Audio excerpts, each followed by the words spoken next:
The science is clear. To help ocean life be resilient to climate change, marine protected areas need to be well protected and they need to be effectively managed. It was just a few weeks ago that the world came together in Montreal and agreed to an ambitious global biodiversity framework that commits us to protect 30% of ocean by 2030. IMPAC5 is our opportunity to take the ambition and energy of Montreal and turn it into real action on the water.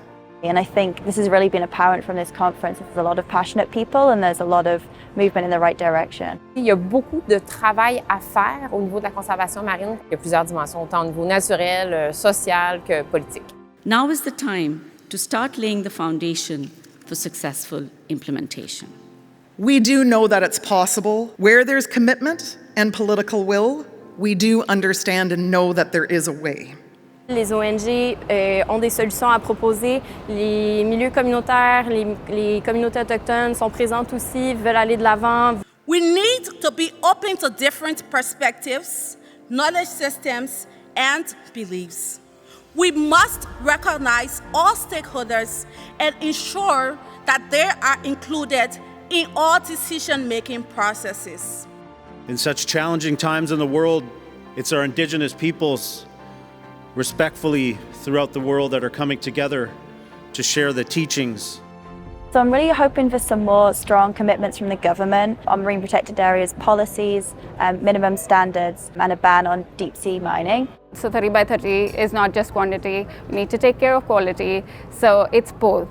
Nous sommes choyés d'être aux premières loges pour voir se déployer des projets d'envergure.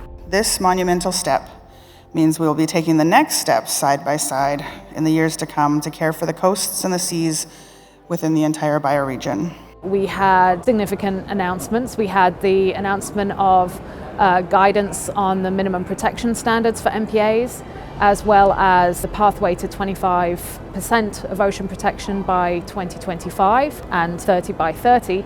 Today, I'm happy to share with you that we have finalized details of these protections because that's what it's all about. We can draw a line on the map, but if we don't have meaningful protection, what are we doing? And these are things that we've worked on nationally. We are able to bring together the efforts of our chapters across the country and inform those national policies with information and advice and recommendations from the regions. Through this work, CPAWS has helped to increase protected and marine coastal areas from less than 1% in 2015 to more than 14% today. But there is still a lot to do. And the scale of the biodiversity crisis, along with the climate crisis, does demand faster action and it demands better protection. And I think that we can agree over this past week, we've made progress. We now also have more clarity on exactly how to achieve this crucial protection for the global ocean. Of course, we have a lot more work to do, but we have the political will, we have historic funding, strong regulations, meaningful partnerships, and we will be able to get it done.